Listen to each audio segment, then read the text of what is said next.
Welcome to another episode of Mike's Money Picks. Today on the podcast, we're going to be breaking down the Week 13 slate of college football DFS, the main slate that is for Week 13 of the 2024 season. We're going to take a look at all 12 games on the DraftKings main slate and tell you what you can expect from each game, as well as who you need to be targeting or not targeting for your DraftKings and FanDuel lineups here this Saturday. FanDuel does not have their main slate out yet, but I would have to assume that a lot of the games are going to be pretty similar to this one when you look at the entire docket. So any player takes that I have for the DraftKings slate can be applied for the FanDuel slate as well. You guys know if you've been here long enough, I'm kind of like pro FanDuel because I think that DraftKings needs competition in order to pump out bigger contests in order to, kind of maintain their integrity.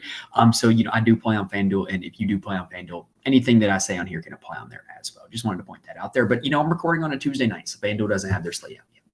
Anyway, that's pretty much what we got, y'all. This is going to be pretty much a light week for us content-wise. I was not able to get the night slate video out last week because I had company staying at my house on Thursday and Friday night, so I just didn't have time to record or space to record. But I hope to get that out by Thursday here this week. I have mentioned here on the show before, but I'm currently coaching 2 varsity sports at my high school right now. I'm coaching girls flag football, coaching basketball. Basketball, we open up our season tomorrow night, Wednesday night, and then we play again Friday night. So pretty much because of how late those basketball games are, I'm probably not going to be able to record both of those days. So I'm hoping to get the night slate for this Saturday out on Thursday night, so that way you guys can have access to that. And for those of y'all that are asking, because I have had a few people asking, currently 3-1 in girls flag football. Looked really impressive last week, had a 2-0 week. If we win this week, we'll be in the playoffs. And I'll let y'all know because, once you get in the bracket in the playoffs, anything can happen, right? But anyway, that's going to do it for the intro. We've got a main slate to break down. Enough about all the extra stuff going on. Let's go ahead and dive into this main slate. We got 10 or 12 games to break down. Let's go ahead and get started. All right, so game number 1 on the DraftKings slate is the clash in the swamp between Ole Miss and Florida. Ole Miss is currently 10.5-point favorites with a game total of 55.5 points. The implied total is about 33-23 in favor of Ole Miss. Remember, we always round off on implied totals because you can't go out and score 0.25 of point on a football field, and I will die on that hill. When you're doing implied totals, you should be rounding off.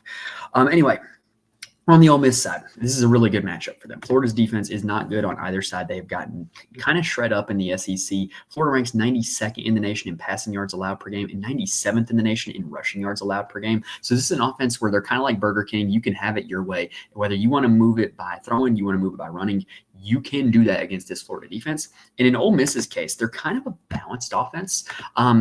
But they're prone to having spike weeks. And what I mean by that is when you look at Jackson Dart's game log, he has these games where he doesn't do a whole lot, because they focus on running and they're able to have a whole lot of success running. There's not a whole lot of games where this Ole Miss offense just generally gets stopped. And then there's also games where he just randomly explodes. Like when he had 500 yards and 6 touchdowns against Arkansas, put up 52 DraftKings points that day. Because of the ceiling that he has shown, Jackson Dart absolutely has to be in your player pool, in my opinion. I've mentioned time and time again, I usually play 20 lineups. Sometimes I get really interesting and play 40 and just do 220 maxes. But to me, Jackson Dart has to be in your player pool if you're playing multiple lineups. He just has to, because he has a ceiling of breaking the slate, and you want to be on him when he does break the slate. Now, granted, is it likely that he breaks the slate? Well, no. You look at his last 6 SEC games, only one of them has been over 21 DraftKings points, but that one was 52. And if he drops that 52, you're going to need him on your roster. So Jackson Dart has to be in your player pool, in my opinion. At the running back position, this is actually kind of became an easy team to target. With all the injuries that they've had, Ulysses Bentley is kind of their workhorse back now. Against Georgia, he wasn't very effective, but he did lead in carries with 13. He did also catch the ball 4 times out of the backfield for 38 yards. So this is a guy who's seeing pretty good usage against a bad defense. And I think if you're not going to look to play Jackson Dart, I think playing Ulysses Bentley makes a lot of sense as a cheap running back option. Now, granted, we would kind of need more information that Jones and Diggs are going to miss this game. I would personally expect them to. So I do think that Bentley is the guy you want, but we do need a little confirmation for that. Now, at the wide receiver position, this is where it gets interesting for Ole Miss because, they've been without their star Trey Harris for quite a while now.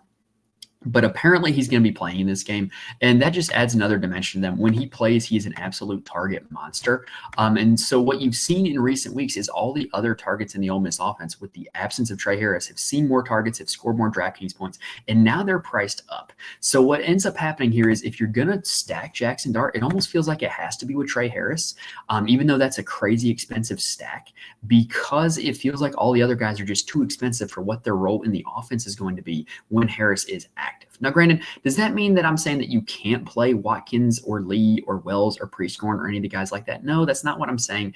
What I'm saying is they're not at an appropriate price for what they should be if, in fact, Harris is playing. So if you're looking to create some Jackson Dart stacks, you can use those other guys. But like I said, it really feels like the most cost-appropriate one is Trey Harris.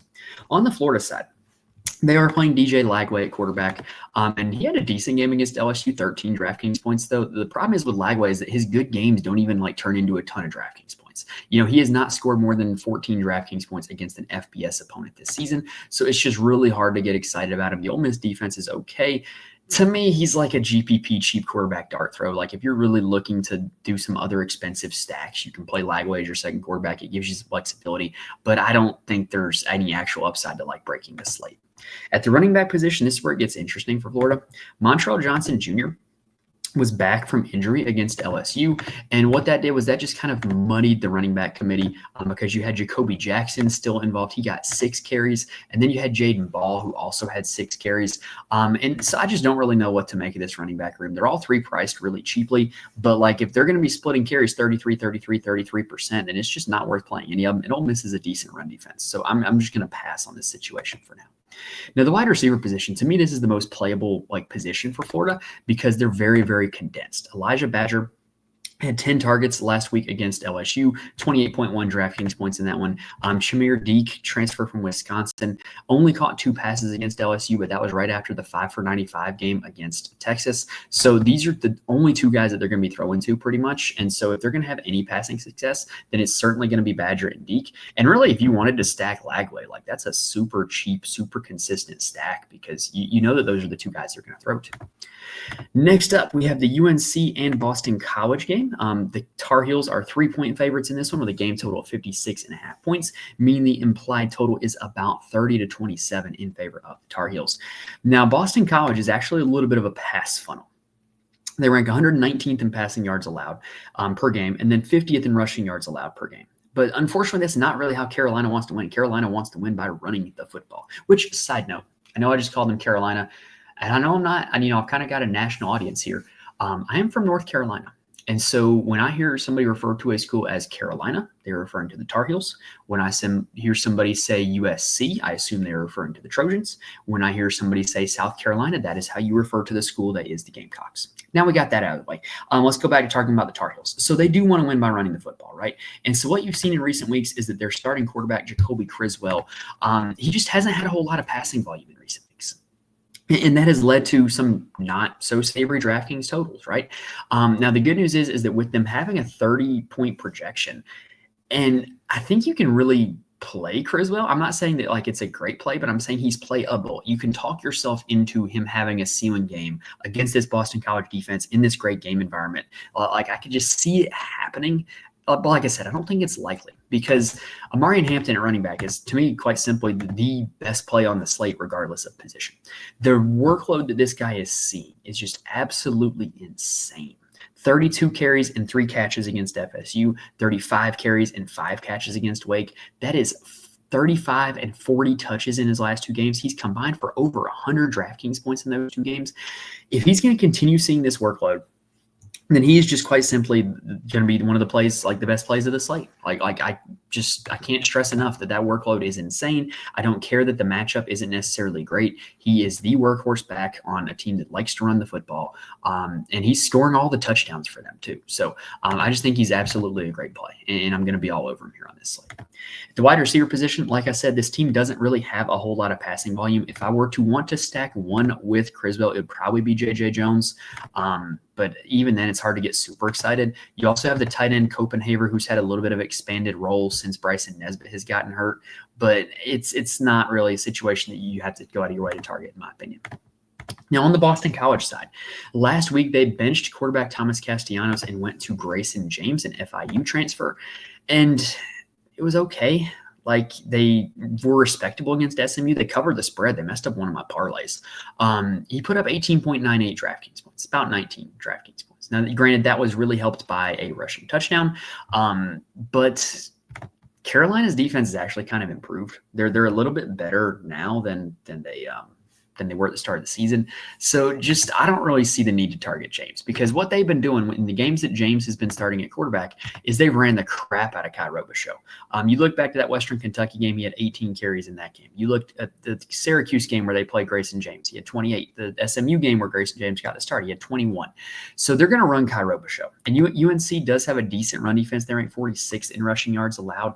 So it's not a great matchup, but I really do feel pretty good about playing Robichaux.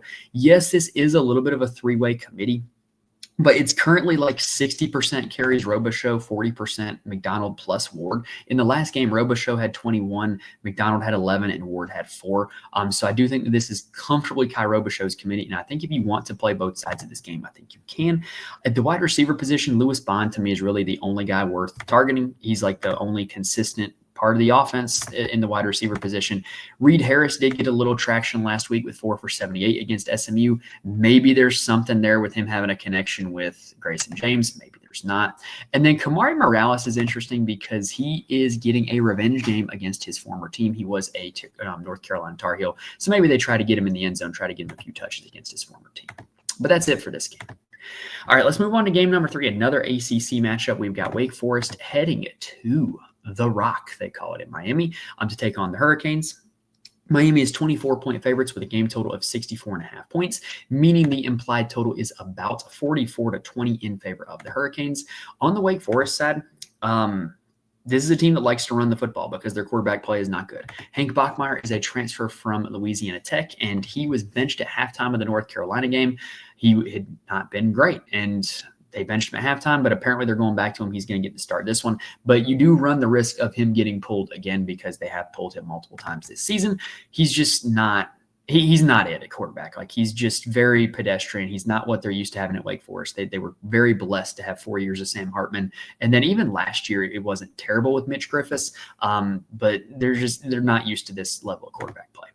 At the running back spot, Damon Claiborne is the guy, but unfortunately, Miami does have a pretty good run defense. They're ranked 27th in the nation in rushing yards allowed. But here's the thing. This Wake Forest team, you look at their game logs, they have been devoted to giving Damon Claiborne the ball, even in games where they were trailing the entire game. 23 carries against Cal, 20 carries against Carolina, 23 carries against Stanford, 24 against UConn. They're going to give Claiborne the rock, and he's going to have plenty of opportunities to put up some fantasy point totals, which, by the way, he's had 24 DraftKings points in 3 straight games. So the matchup is not good. The price tag is inflated, but I do think Damon Claiborne is a pretty solid play. At the wide receiver position for the Deacs, they really only throw to 2 guys now that they're both healthy, Taylor Morin and Donovan Green. Donovan Green did lead last week with 8 targets. He's more of a big play downfield threat. Taylor Morin had 6. He's more of a slot that's going to catch the short and intermediate routes. I am not targeting anybody outside of those 2 guys. For their profiles, I would rather play Green at cost because I think he is more likely to have like a 8 for 102 game and break the slate.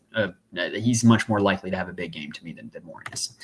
On the Miami side, they've got Cam Ward at quarterback, and look, this Wake Forest passing defense is bad.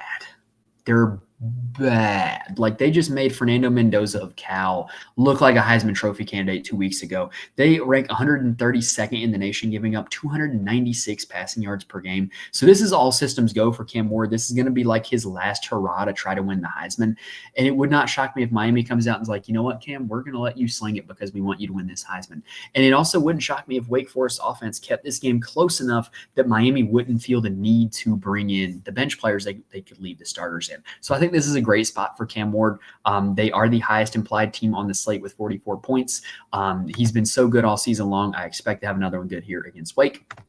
The running back position, we've been talking about in recent weeks how it had gone to pretty much a 50-50 split between Martinez and Fletcher. Well, against Georgia Tech, it was all Martinez. He had 15 carries in that one, whereas Fletcher only had 4.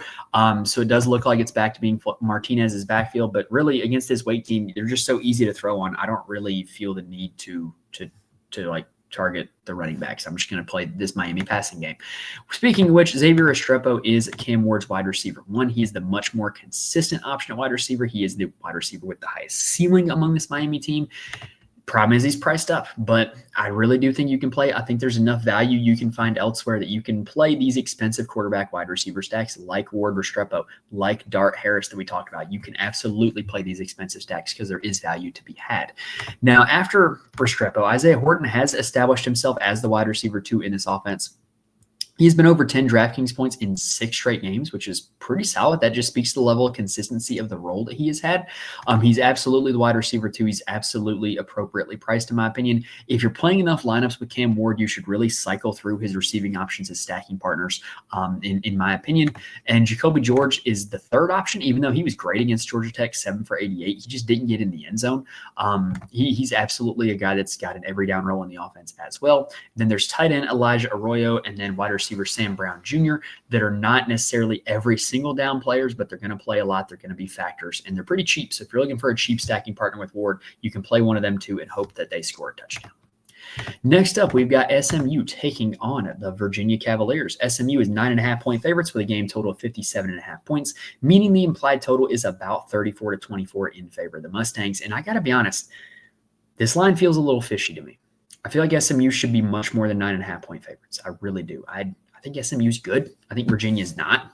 I've watched Virginia play 2 or 3 times this season because I tend to always play Anthony Colandrea in DraftKings, and yeah, I don't think they're good. So that's interesting. Anyway, let's talk about the SMU side. So SMU, to me, this is a perfect spot to target their offense. Virginia's defense is very bad. They rank 123rd in passing yards allowed per game and 59th in rushing yards allowed per game.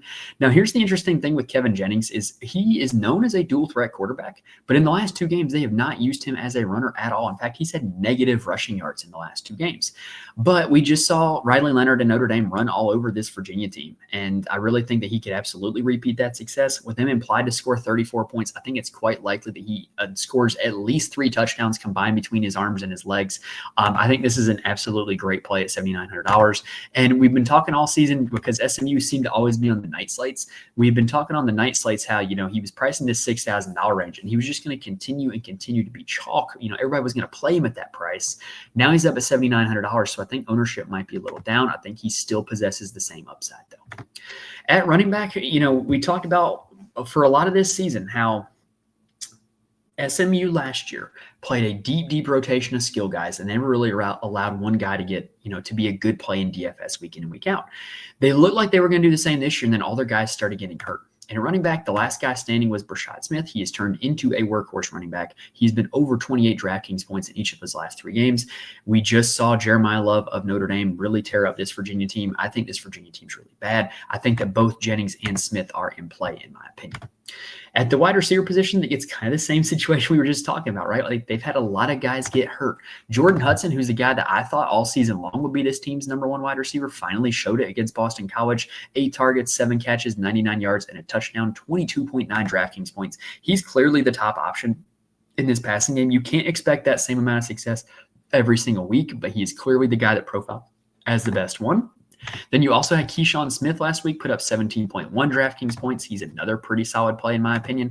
And then Roderick Daniels Jr., 4 for 79 and a touchdown, 18 DraftKings points from him. We finally have 3 consistent receivers as a part of this SMU passing game.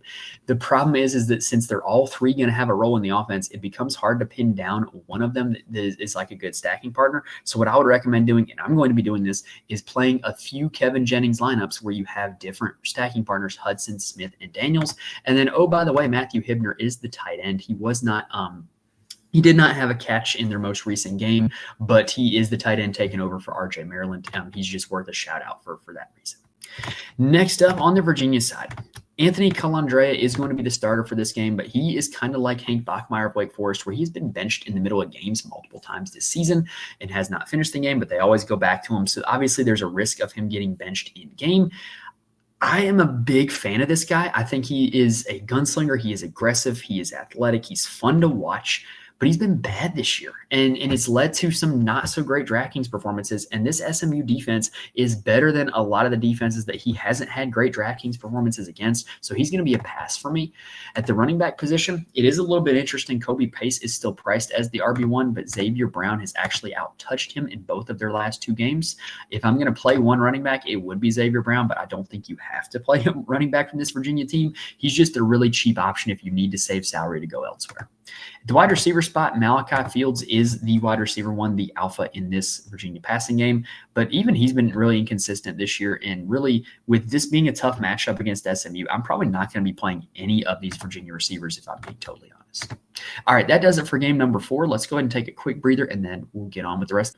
Now, before we continue, I do want to mention there are some places where you can get more information from me. First off, you can follow me on Twitter at Mike's Money Picks. I'm more than happy to answer any questions if you reach out to me on Twitter. I also tweet out any updates for the show as well. So, if you just want to be in the loop for everything, Twitter is the place to go. If you have any questions, I'm more than happy to answer on there. I'm also in the Fantasy Corner Discord. The link is in the description on YouTube as well as on the audio feed. The Fantasy Corner Discord is a community of a lot of really good and really smart people. We're just talking DFS all day long. We got all sports covered in there. College football, college basketball has been really jumping lately. NFL, NBA, you name it, every sport for DFS is covered. And it's just a great place to go to just talk lineups, talk plays. And, as much research as I do, even some of the guys in there put me onto plays sometimes, especially in college basketball that I might not have found. And especially help me keep up to date on injuries because we got some really good guys in there that keep track of that stuff. So if you're looking for a community to be a part of where you can talk DFS, talk lineups, talk plays, and just sweat it out together, Fantasy Corner Discord is the place for you. And also, if you watch all these videos and you're like, well, hey, who actually makes Mike's lineups? Head on over to the Patreon, patreon.com/Mike's Money Picks. I write an article for every single college football and college basketball DFS slate where I profile my core plays as well as why they're my core plays. And I can't just sit here and promise that you're just going to print money by playing those plays. It's not that easy. But what I can promise is that you can get well-researched, well-thought-out takes, from somebody who knows X's and O's, from somebody who knows game theory, and can help you get better at your process of playing college football or college basketball DFS. All right, let's go ahead and continue on with game number 5, though. We have got Indiana taking on Ohio State, which is the game of the day.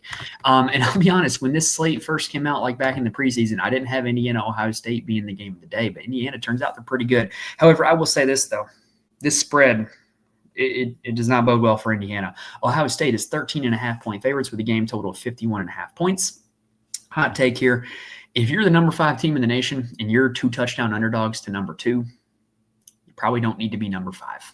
But I understand why Indiana is ranked number 5. They are undefeated. They have been very impressive this season. They've looked the part. But this line, I think Vegas has right. I think Ohio State's significantly better. The problem is when you're going to get these Indiana-like teams in the future, the SEC and the Big Ten are too big, and you're going to get teams that just luck out with the schedule and happen to not play the other top teams in the conference. Heck, Penn State did it this year. Penn State only had a game against Ohio State and then a bunch of scrub teams. Indiana has a game against Ohio State and a bunch of scrub teams. Oregon has a game against Ohio State, and for the most part, they played Wisconsin and Iowa, but for the most part, it's not a lot of good teams. So I really think that's going to be something that happens moving forward, and it's going to be real interesting to see how the College Football Playoff Committee reacts to that. It's going to be real interesting to see how Vegas reacts to that. But I do think that with the nature of these mega conferences, you're going to end up with some lopsided schedules. That's just part of the game now. Now, in this game, I don't think this is a great DFS game to target. The implied total might be 32-19 in favor of Ohio State, but Indiana, by the metrics, is a pretty good defense, and Ohio State has been a frustrating team to play DFS for. Will Howard is a good quarterback, but he's not going to give you a big DFS performance unless he accounts for like 4 or 5 touchdowns, and I'm just not seeing that in this game. I'm just not. Now, at the running back position, you might be thinking, okay, well, if Ohio State's implied to score 32 and Mike's not a believer in Will Howard, then he's got to be a believer in the running backs, right? Yeah, but here's the problem. The problem is that they're both crazy expensive, and they're in basically a 50-50 committee. So I'm not going to be playing either Jenkins or Henderson this year. I've been fading them all season. I have not regretted it once. The wide receiver position, I do think you can play Jeremiah Smith. I do think you can play Emeka Egbuka. These, the target trees for this Ohio State team are so condensed that they don't need as much volume to succeed as, Will Howard or one of the running backs might. So I think the way I'm going to play through this Ohio State team is by playing Smith and Egbuka as one-off plays. On the Indiana side, I'm probably not playing anybody. I'm just being totally honest. Curtis Work is the quarterback. This is going to be the toughest defense he's seen all season. Passed. Justin Ellison is the lead running back, but they play a committee. I don't want to play a committee of guys against a good Ohio State run defense. Wide receiver position, Elijah Surratt and Keyshawn Williams have certainly emerged as their top 2 target guys. But like I said, I just don't think this Indiana team matches up with Ohio State. I think they're going to be less talented than the guys across the ball from them. And I'm just not feeling it. So they're probably going to be a total cross-off for me. Next up, we have got Kentucky heading to the 40 acres to take on my Texas Longhorns. Texas is 20.5-point favorites with a game total of 46.5 points, meaning the implied total is about 33-13 in favor of the Longhorns. On the Kentucky side, Brock Vandagriff has been the starter for the entire season. He did play against Murray State, but he didn't play the whole game. They played Cutter Boley in that game a lot. I don't know if there's anything to be made from that or if it was just a game against Murray State, but I'm not playing no matter who the quarterback is at Kentucky. A, I'm not going to play the quarterback against my squad, because I don't want to do that. But B, this Texas defense is really good, like really, really good.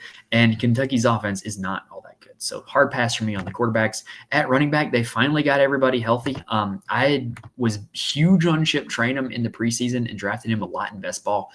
He didn't really help me out. But, if he does come back to full strength, he might be intriguing, but I don't know if he's ever going to be back to full strength this season. So it's a hard pass for me.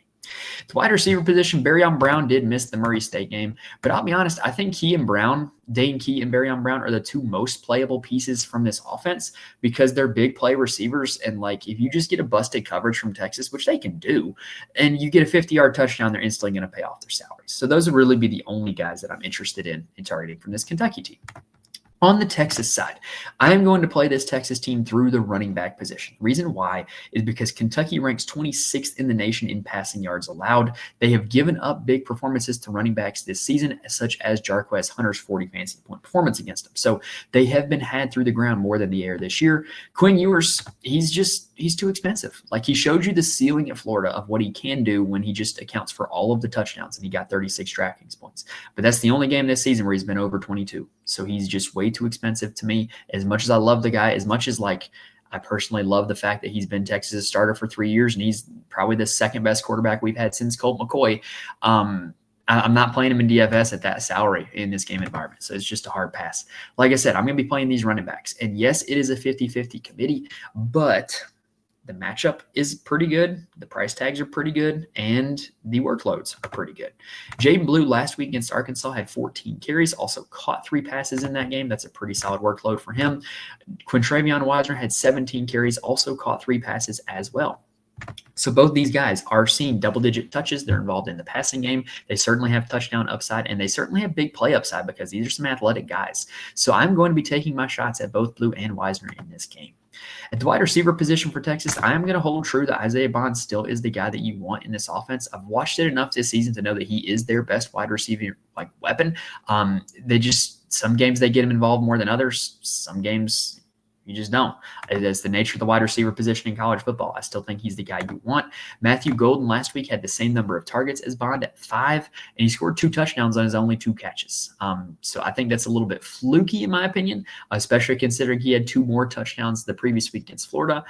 So I think he's due for some negative touchdown regression, and I think he's a pretty solid player, but he's not my type of jam here on this slate. Gunnar Helm is the tight end that plays nearly every down, and he was chalk last week against Arkansas, and DraftKings decided to price him up $1,000 because of it. And so I'm not interested in him at his salary of $4,100. All right, next up, we have got the game of the year in the Big 12 Conference, Colorado at Kansas. Colorado is 2.5-point favorites with a game total of 59.5 points, meaning the implied total is about – or the implied score is about 31-29 in favor of Colorado. Messed up my words there. This is an interesting one because Kansas was dead in the water, 2-6. And since then they have become the team that we all thought they would be in the preseason. And they've looked really, really good doing it. And I think this is actually a matchup of both teams' defensive weakness is what the other wants to do on offense. So I think you're going to see a lot of points scored in this one, and I'm going to be playing a lot of this game on DraftKings. Let's talk about the Colorado side first. So Colorado is a team that wants to win by throwing the ball. Well, no duh. Their quarterback is the coach's son. Doesn't any team who play the coach's son and quarterback want to throw the ball? And it checks out statistically. They rank 7th in the nation in pass rate, which is absurd when you consider that there's still some deep air raid teams out there. And Kansas is a pretty bad passing defense, ranking 86th in passing yards allowed. I have been on all season about how I'm not the biggest fan of playing Shedeur in DFS because he needs to get his 300-yard bonus or he needs to start rushing touchdowns in order to pay off his salary. Well, you look at the last few games. In each of the last 4 games, he has either had a rushing touchdown or his 300-yard bonus. In each of the last 4 games, he's been over 22 DraftKings points in all of them. That's a pretty high floor. This is a pretty good matchup. This is a game that's going to feature a lot of points scored, a lot of total plays. Both these teams play really fast. So I definitely think this is a pretty good spot for Shedeur. Colorado running back, Augustave is he shows up on all the optimizers. Like, he's really good in terms of the projections, but the ceiling hasn't really been there this season. But he is a cheap running back option if you were looking to, save money at this position and play somebody else. Now, at the wide receiver position, I have also been on all season pretty much fading Travis Hunter in DFS, and I haven't really ever regretted that one because he's crazy expensive, and especially if you want to stack him with Shedeur, that's a crazy expensive stack. This Colorado team spreads the ball around enough that I don't feel the need to pay $9,000 for one of their receivers. There's 4 other options now that you can play. There's LeJontay Wester, who has just been super duper consistent. Against Utah, he was the most targeted receiver with 11 targets. He caught 10 of them, which is crazy. But because he didn't find the end zone, he only had 23.7 DraftKings points. I use the word only kind of facetiously there because 23.7 DraftKings points is a lot, especially for a guy at $6,700. Love Wester this week. Will Shepherd, we talked about heading into last week how he's on the field all the time. It's only a matter of time before he starts scoring DraftKings points, and he's had back-to-back games over 20 DraftKings points. Good play as well. Jimmy Horn Jr., he's been kind of banged up. Did not play against Utah. Don't know if he plays this week. He's listed as probable. In his stead, Draylon Miller was great. 6 for 108 and a touchdown against Utah, 25.8 DraftKings points.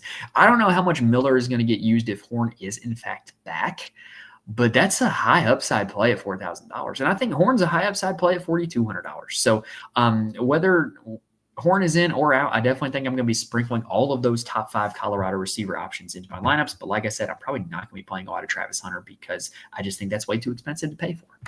On the Kansas side, Kansas is a team that likes to run the football. Colorado is a team that does not defend the run very well. It's a match made in heaven. Jayden Daniels, Kansas's quarterback, is a great runner of the football also.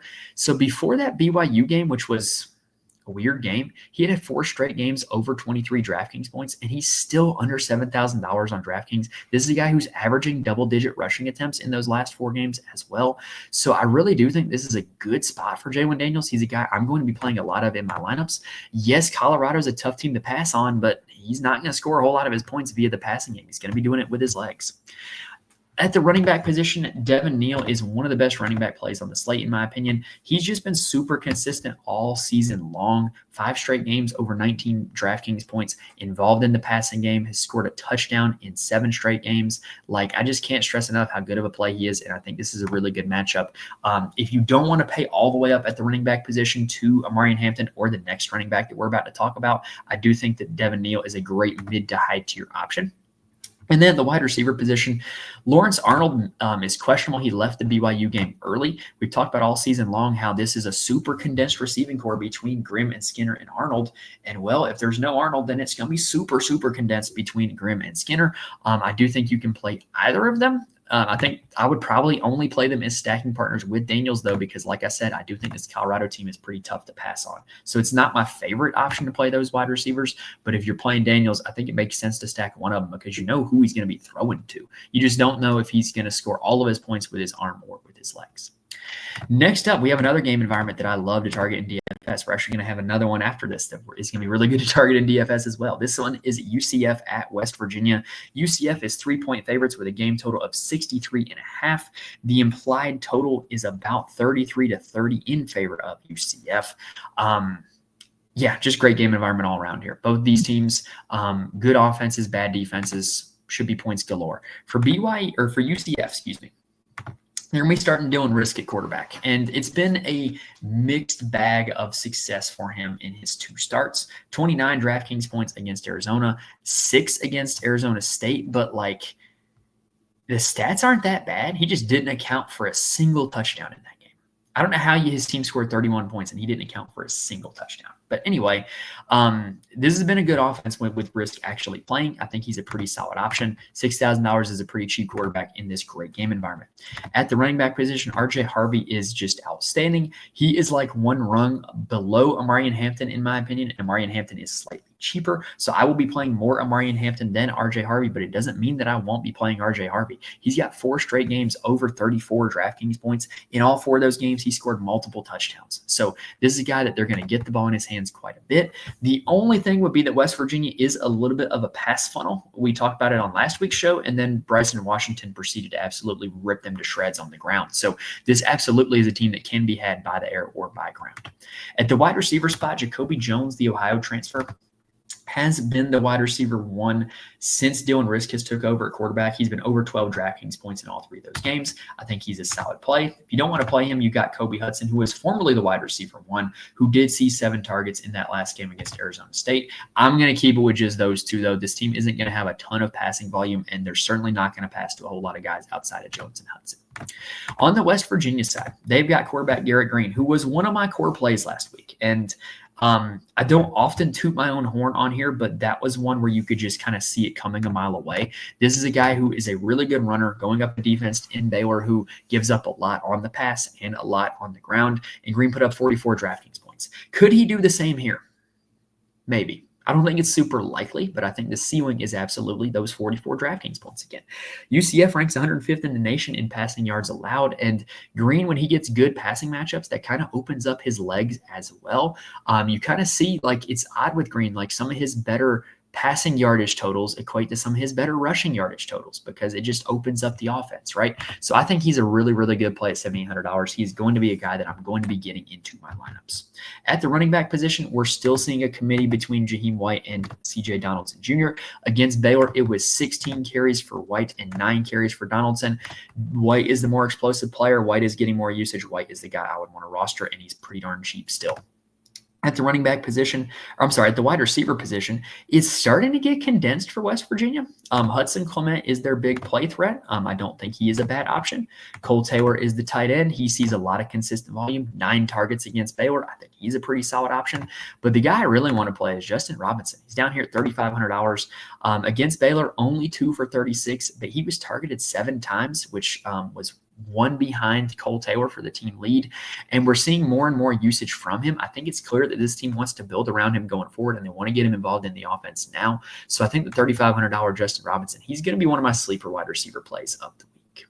All right, let's go ahead and take a quick breather, and then we're going to get to the last 4 games. Quick reminder that if this video helps you out in any way, please hit the like button on YouTube. Please rate and review if you're listening on audio. I cannot stress enough how much it helps me out when you guys do that. So if there's any positive that I'm giving you, please give me a little positive back and hit that like button and rate and review. And also make sure you're subscribed. That way you can be with us for not only the rest of the college football season, but college basketball season as well. If you play college football DFS, you will love college basketball DFS. It's got a lot of the similarities where, it's not a whole lot of like super like sim guys, optimizer guys out there. There's certainly an edge to be had, especially if you do your research and watch your content. So check out the college basketball content if you have not already. All right, let's go ahead and dive into this next game. Texas Tech at Oklahoma State.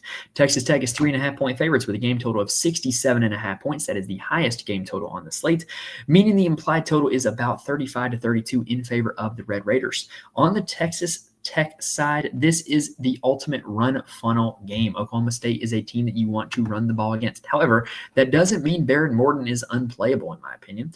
Baron Morton has been pretty solid all season long. It's really in recent weeks they've kind of he just hasn't had the same like touchdown totals. He hasn't ran for any touchdowns, hasn't ran for any positive yardage.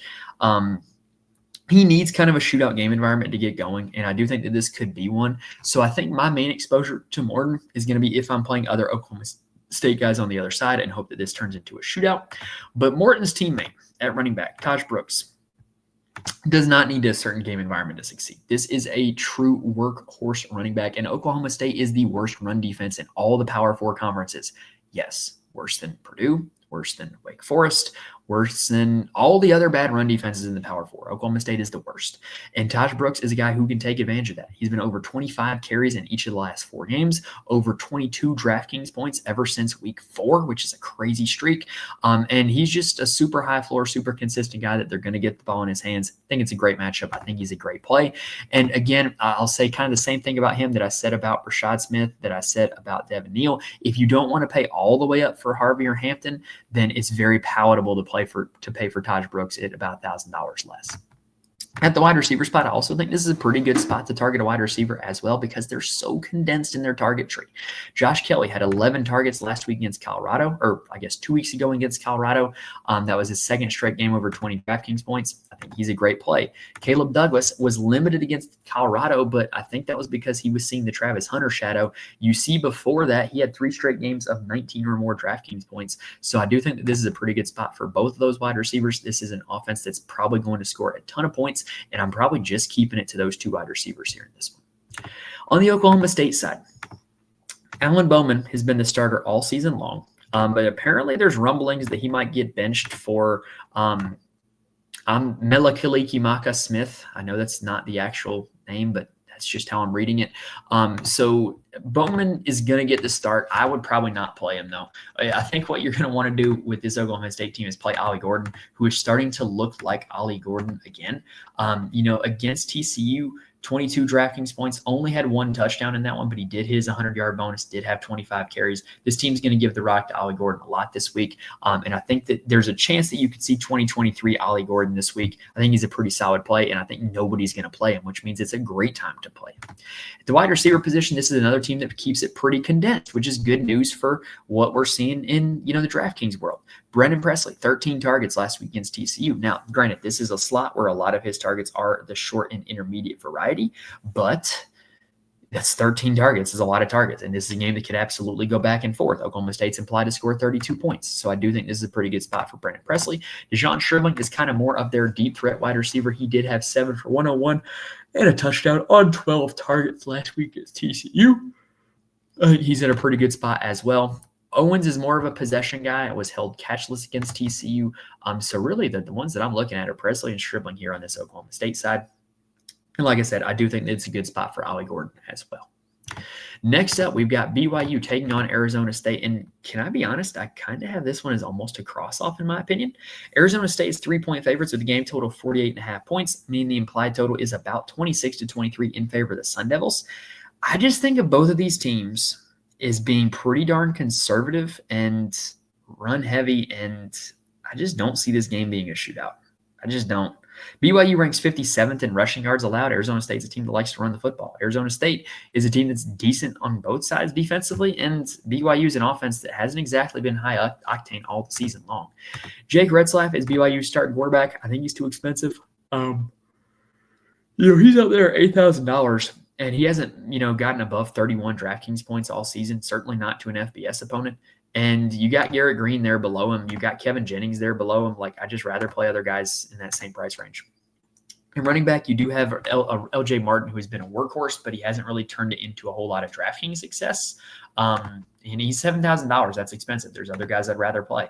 At the wide receiver position, you have Darius Lassiter and Chase Roberts. Again, much in the same boat. There's other guys priced in their price range that project as better plays to me, so I'm just not going to be on them. On the Arizona State side, they do have Sam Levitt at quarterback, but I just have a hard time talking myself into this one with Sam Levitt. Yes, he does have a high floor because he does run, but I think he's very touchdown dependent. And like I said, I don't think this game's going to feature a whole lot of scoring, so he's probably a pass from me.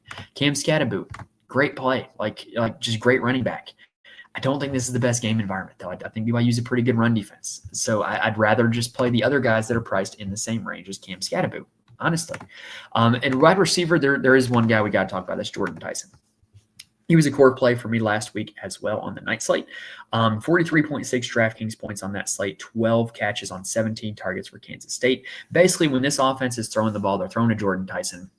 Enough said. He's if you think this game's going to have any modicum of scoring, he's a great play at $6,500. Next up, we've got Penn State taking on Minnesota. Penn State is 12.5-point favorites with a game total of 45.5 points, meaning the implied total is about 29 to 16 in favor of the Nittany Lions. And this is another game that I'm kind of just crossing off. Drew Allar, same story as the entire year. He's way too expensive. At $7,400, this Minnesota defense is pretty good. Pass. Running back committee galore between Nick Singleton and Katron Allen. Don't know if Nick Singleton's actually fully healthy. They're both just a pass for me this week.